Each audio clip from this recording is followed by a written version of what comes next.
हार गए तो चिंता क्या है, इसको इतना गिनता क्या है। दिन का फिर से आना तय है, दिन का फिर से आना तय है, रातों का ढल जाना तय है।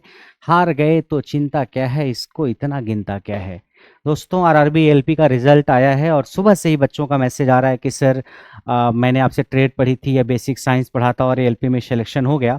तो जिन बच्चों का सिलेक्शन हुआ है उनको बहुत बहुत मुबारकबाद, मेनी कंग्रेचुलेशंस कि आपने सीबीटी 1 सीबीटी 2 फिर साइको का स्टेज क्लियर किया है। अब आगे डीबी और मेडिकल वगैरह होगा।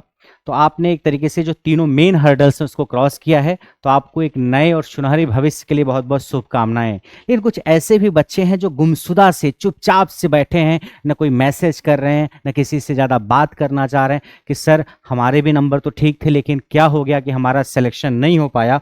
तो उन बच्चों को हिम्मत हारने की ज़रूरत नहीं है, क्योंकि आपने अगर सीबीटी 1 क्लियर किया, फिर सीबीटी 2 को क्लियर किया और साइको तक आप पहुंचे, इसका मतलब आपकी तैयारी ठीक ठाक थी। बस कहीं 19-20 हुआ होगा, 1-2 नंबर 4 नंबर का ऊपर नीचे का खेल हुआ होगा जिससे आपका सिलेक्शन नहीं हो पाया है। तो जो इस बार का एग्जाम होगा रेलवे का, एएलपी का, उसमें आप अपनी पूरी तैयारी के साथ बैठना। जो भी आपकी कमजोर कड़ी होगी, चाहे मैथ्स आपकी वीक हो, चाहे रीजनिंग वीक हो, या फिर अगर आपको लग रहा है कि साइको में आप उतना अच्छा स्कोर नहीं कर पाए हो, तो उसको आप थोड़ा सा बेहतर करना। तो जो आपकी कमजोर कड़ी है उस पर आपको ध्यान लगाना है और उसको मजबूत करके इस बार के आरआरबी एलपी में आपको अपने लिए एक सीट पक्की करनी है। और अगर आपकी क्वालिफिकेशन है तो आरआरबी जेई का भी फॉर्म भर के आप आरआरबी जेई की भी तैयारी कर सकते हो। कई बार आपको लगता होगा कि सर मेरा सिलेक्शन नहीं हुआ, मेरे साथ ही ऐसा क्यों, सर पढ़ाई तो हमने भी की थी लेकिन हमारी किस्मत खराब है। ये जो आप आज फ्रस्ट्रेटेड महसूस कर रहे हो, डिवास्टेटेड महसूस कर रहे हो, ये आपकी तैयारी का एक हिस्सा है, पड़ाव है। जो बच्चे आज खुश हैं, सेलेक्टेड हैं या सिलेक्शन को एंजॉय कर रहे हैं, उन्होंने भी कई रातें ऐसी गुजारी होंगी जब वो फ्रस्ट्रेशन में रहे होंगे, डिप्रेस्ड रहे होंगे, रोए होंगे, तब जाकर के साल 2 साल 3 साल में आज उनको ये मौका देखने को मिला है। तो जो आज सफलता के परचम को लहरा रहे हैं, उन्होंने भी बहुत रातें अंधेरे में गुजारी होंगी, रो करके गुजारी होंगी। तो अगर आपका सिलेक्शन नहीं हो पाया, कोई बात नहीं, थोड़ा सा गहरी सांस लेना। कल दशहरा है, घूमना टहलना, क्योंकि त्यौहार बार बार नहीं आते, साल भर में एक बार 2 बार क्यों त्यौहार आता है।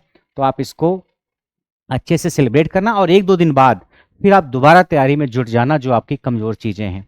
ठीक है। तो जिनका सिलेक्शन नहीं हुआ है साइको तक पहुंचने के बाद, वो बिल्कुल हिम्मत नहीं हारे। मैं तो ये कहता हूं जितने बच्चे साइको तक पहुंचे हैं और जिनका जिनका सिलेक्शन नहीं हुआ, वो सारे के सारे बच्चे कभी न कभी नौकरी पाएंगे अगले साल 2 साल 3 साल के अंदर। चाहे आरआरबी एलपी में पा जाए, चाहे क्वालिफिकेशन है तो आरआरबी जेई की वैकेंसी आई है तो उसका फॉर्म भर के पा जाए, या और भी उनके क्वालिफिकेशन के हिसाब से कोई एग्जाम होता है तो पा जाएंगे।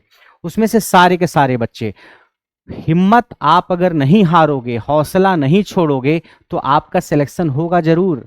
क्योंकि साइको तक कोई ऐसे एवरेज बच्चा नहीं पहुंचेगा कि सीबीटी 1 भी निकाल दिया, सीबीटी 2 भी निकाली, इस बार ट्रेड भी बहुत हलवा तो नहीं आई थी और फिर साइको तक आप पहुंचे हो। तो आपको हिम्मत नहीं हारनी है, आप सारे के सारे बच्चे सेलेक्ट होंगे जो लोग इस बार साइको तक एग्जाम में पहुंचने के बाद सेलेक्ट नहीं हो पाए हैं। ठीक है।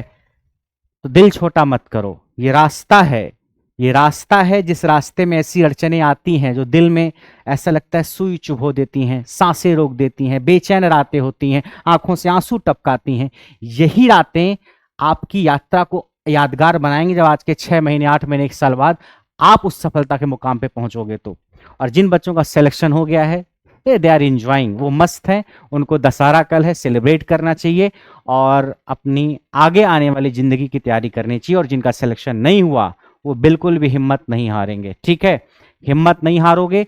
आपका सिलेक्शन अगर इस पड़ाव पे पहुंचने के बाद अगर कोई रोक सकता है तो सिर्फ आप। अगर आपका सपना मर गया, आपकी हिम्मत मर गई, तभी आपका सिलेक्शन रुकेगा आगे। अदरवाइज आप अगर यहां तक पहुंचे थे तो आपका सिलेक्शन आपकी नॉलेज की वजह से आगे नहीं रुकेगा, आपके हौसले की वजह से रुकेगा। तो आपका सपना अधूरा तब रहेगा जब आप सपना देखना बंद कर देंगे। तो देखना मत बंद करना।